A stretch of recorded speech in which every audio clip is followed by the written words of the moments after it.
I am recording this at 11:30 p.m. Central. The show ended about 10 minutes ago. By the time I upload this, it will be past midnight.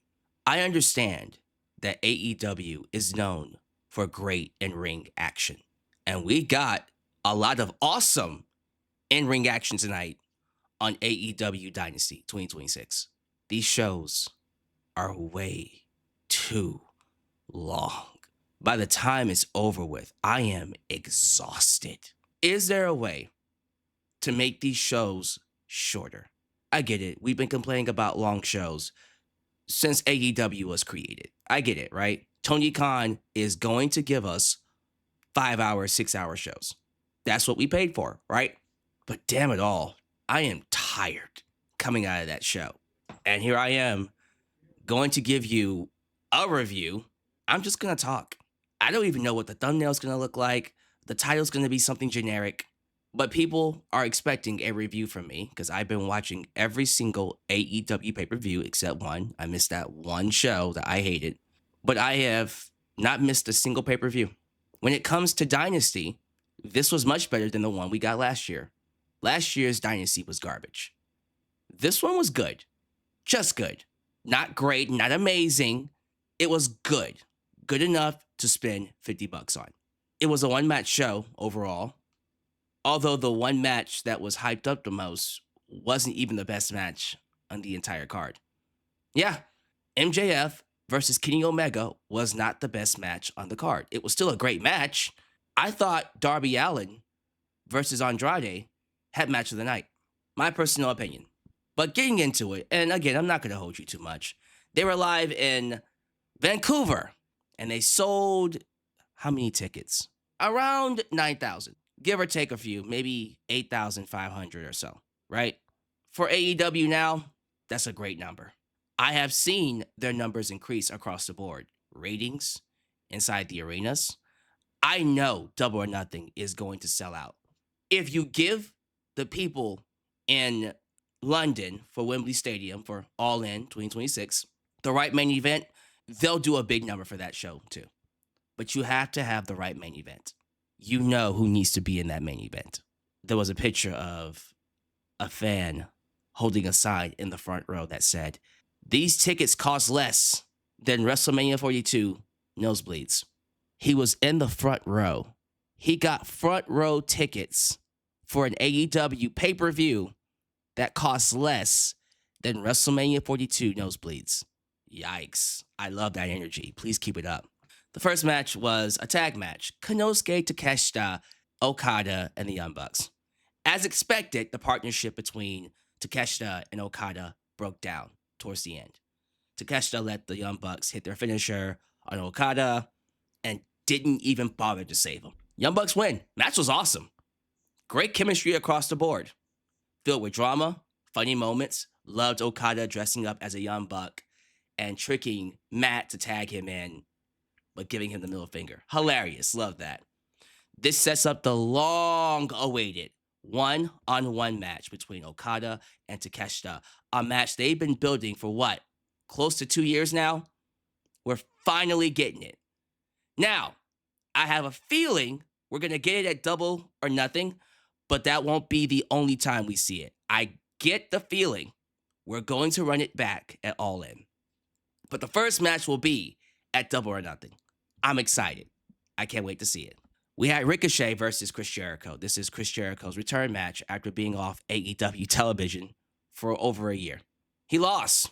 Chris Jericho lost in his return match to Ricochet. Yeah, Ricochet beat him. He didn't just beat him. He beat him with the lion salt. Wow. Big win for Ricochet.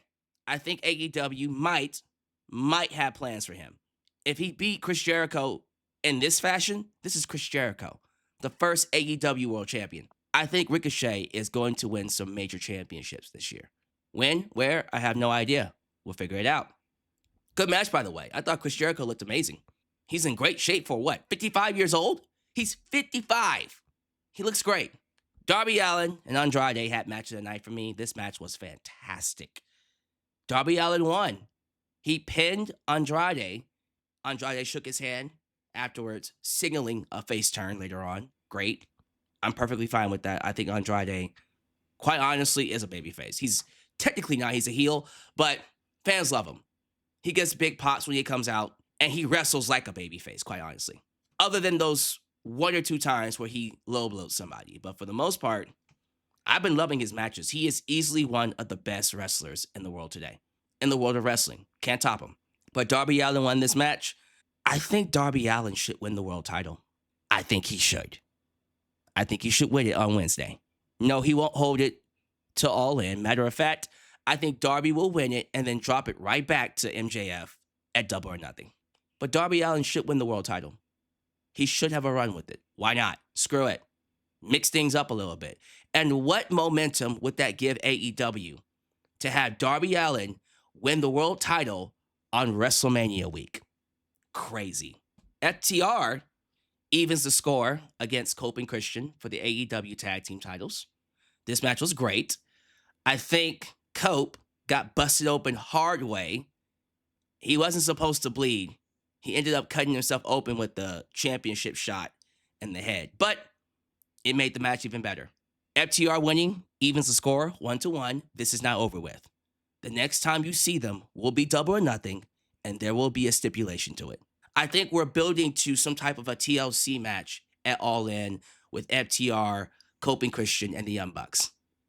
They're going to do their own version of TLC at All In. Can't wait for that. That's going to be great.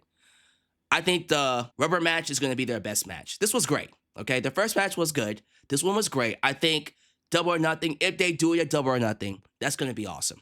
I am really loving this dynamic between Christian and Adam Copeland. Christian still works as a heel. He's still a heel, but we love him as the heel. Adam works purely as a babyface. Their teamwork is still smooth. It's still fluid. But I am curious to see how this loss affects their relationship. It always feels like their partnership is on thin ice. So I would love it personally if this played into their dynamic just a little bit.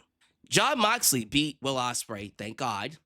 Thank God. I was going to be pissed if they relegated Will Ospreay to the mid-card title. The Continental title is a mid-card title. Will Ospreay should be winning the world title. This match was hard-hitting. It was awesome. And yeah, I think it was the right call to have Will Ospreay lose. Just my opinion. Because Ospreay should be winning the Owen Hart Cup. He will win the Owen Hart Cup, and he will main event All In against, well, for right now, MJF. It should stay MJF, honestly. So the question is, who beats Jon Moxley? I have no idea. Do we run back? Well, we're going to do Konosuke Takeshita and Okada, so it's not going to be Takeshita.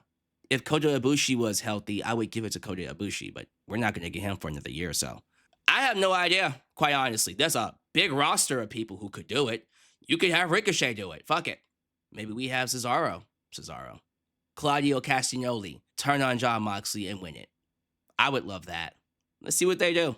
We have a new TNT champion. I thought it was going to be Tommaso Ciampa. That was my pick. No, it was Kevin Knight. Yeah, Kevin Knight, who recently lost the Trios titles on Collision. I don't know why, they just did, but Kevin Knight is the new champ. Okay, wasn't my pick, but you know what? I'm okay with this. Kevin Knight has a ton of potential. He is still a diamond in the rough. I am perfectly fine with him holding the belt, even if it is for a couple of months. He should drop that belt to an established wrestler, though. Again, Ricochet is right there. Ricochet versus Kevin Knight, I do think if we do that match, Ricochet should win it. Tommaso Ciampa should also be winning some championships. He could go on to fight Jon Moxley and win that belt. That match would be insane if they did that match. So yeah, congratulations to Kevin Knight. Jamie Hayter lost. Of course she did. She lost to Tekla. Tekla is a buzzsaw. This woman hits hard.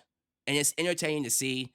She won the match by using the ropes. So very cheap win for the heel. Solid match.